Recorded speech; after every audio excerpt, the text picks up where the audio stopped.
प्यारे बच्चों, आज हम कक्षा 8 की गणित की वर्कशीट नंबर 34 करेंगे। वर्कशीट नंबर 34 बच्चों, एक पदी, द्विपदी, बहुपद, समान और असमान पद। प्रिया और रिया दो जुड़वा बहनें हैं। आज अपना जन्मदिन एक साथ मना रही थी। दोनों ने अपने बहुत से दोस्तों को अपने जन्मदिन पर बुलाया और दोनों बहनों ने एक साथ केक काटकर अपने साथियों को कुछ रिटर्न गिफ्ट उपहार अथवा भेंट में दिए। उनकी मम्मी ने एक थैले में बहुत सारी पेन, पेंसिल और रबड़ के पैकेट डाल दिए थे। उन पैकेटों की विशेषता यह थी कि जितनी कीमत एक पेन की थी उतनी ही पेन उस पैकेट में थे। जिस किसी एक पैकेट में जितने पेन थे उतनी ही कीमत एक पेन की थी। इसी तरह जितनी कीमत एक पेंसिल की थी उतनी ही पेंसिलें पैकेट में थी और जितनी कीमत रबड़ की थी उतनी ही रबड़े पैकेट में थी। अब प्रिया ने कुछ पेंसिल, पेन और रबड़ के पैकेट खोलकर उसी थैले में मिला दिए और रिया की मम्मी ने अपनी आंखें बंद करके सभी बच्चों को थैले में से उपहार देना प्रारंभ किया बच्चों। तभी प्रिया को एक गणितीय खेल सूझा और उसने कहा ऐसा करते हैं। माना एक पेन की कीमत एक्स रुपये मान लेते हैं, तो पेन के पैकेट की कीमत एक्स स्क्वेयर हो जाएगी, क्योंकि जितनी कीमत एक पेन की है उतने ही पेन एक पैकेट में है। तो गुणा कर देते हैं दोनों की। इसी प्रकार माना पेंसिल की कीमत y है, तब पेंसिल के पैकेट की कीमत y स्क्वेयर हो जाएगी, क्योंकि जितनी कीमत एक पेंसिल की उतनी ही उसमें पेंसिलें थी। इसी प्रकार रबड़ की कीमत z है, तो पैकेट की कीमत हो जाएगी z स्क्वेयर। तो बच्चों अब देखते हैं तालिका में बच्चों के नाम, उपहार, गणितीय रूप, पद का प्रकार।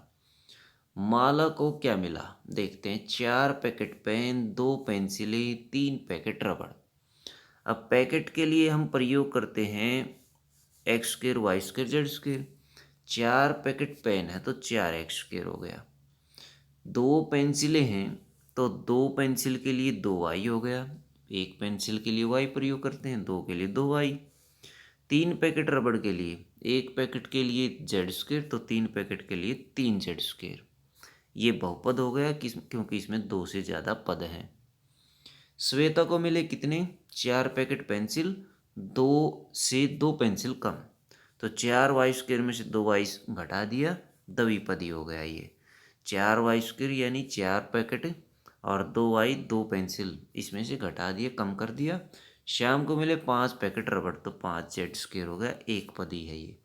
पूजा को मिले 3 पेन, तो 3 पेन के लिए लिखेंगे हम 3x प्लस 5 पेंसिल 5y और प्लस 6 रबड़ 6z। तो ये लिखेंगे बहुपद हो गया, क्योंकि इसमें 2 से ज़्यादा पद हैं, 3 पद इसके अंदर हैं। तो 3x 5y प्लस 6z ये लिख देंगे। फिर उसके बाद गीता को मिले 2 पैकेट पेन। क्या मिले?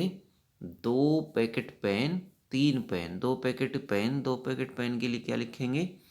2x स्क्वेयर, 2x की पावर 2 और 3 पेन, 3 पेन के लिए लिखेंगे 3x और प्लस 5 रबड़ 5z, 5z लिख देंगे। तो ये भी बहुपद हो जाएगा बच्चों।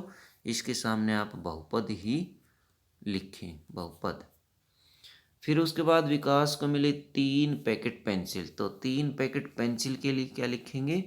इसके लिए हम लिखेंगे 3y स्क्वेयर, ये हो जाएगा एक पदी, एक पदी क्योंकि इसमें एक पद है।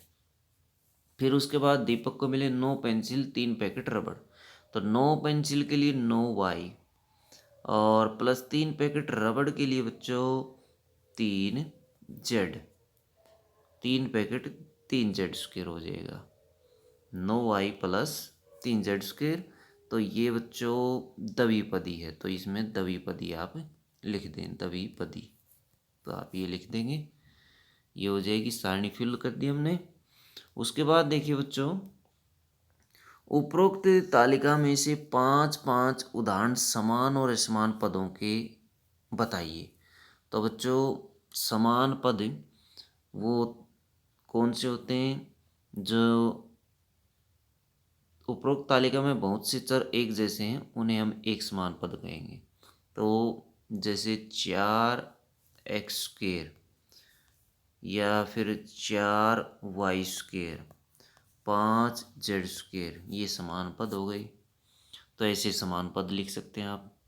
असमान पद, ये तीन ये एग्जाम्पल लिखे हुए हैं, ये असमान पदों के हैं। तो असमान पदों में तो एक पदी भी एक पदी आ जाएगा, दो पदी आ जाएगा, तीन पदी आ जाए, बहुपद आ जाएगा बच्चों। बहुत सारे एग्जाम्पल इसमें आप ले सकते हैं। तो इस तरह से आप लिखेंगे। इसमें और भी लिख सकते हैं, 4x², 4y²। समान पद में आप ये भी लिख सकते हैं, 4x, 3x, 5y, 6z, 7z, ऐसे लिख सकते हैं समान पद। उसके बाद असमान पद आप लिख सकते हैं। असमान पद जैसे 5x² -z, 6y² -z, 7z² -x, ये ऐसे आप लिख सकते हैं। 3 यहाँ से लिख सकते हैं, 3 ये लिख लें आप, 6 हो जाएंगे। विकास ने प्रिया और रिया प्रत्येक को उपहार स्वरूप 51 रुपये दिए। क्या यह भी बहुपद है? हाँ, यह भी बहुपद है। लेकिन हम इसको कैसे लिखेंगे? माना विकास ने प्रिया को कितने रुपए दिए? प्रिया को दिए x रुपये। कितने रुपए दिए? x रुपये। तो रिया को कितने रुपए मिले? रिया को मिले 51 माइनस x रुपये। 51 माइनस x रुपये, ऐसे लिख लें इसको आप। बहुपद के रूप में लिखा जा सकता है इसको।